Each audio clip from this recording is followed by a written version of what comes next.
मैंने बात बोली क्योंकि मैं सोच समझ के बोलता हूं। मेरे बारे में आप दो चीजें समझ लीजिए।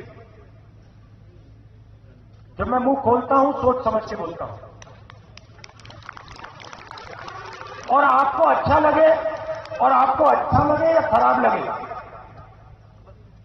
मैं इस स्टेज से झूठे वायदे नहीं करूंगा। आप मुझे मतलब 24 घंटे बोलो राहुल जी जाके झूठा वायदा कीजिए, मैं नहीं करूंगा। मुझे उसमें इंटरेस्ट ही नहीं है।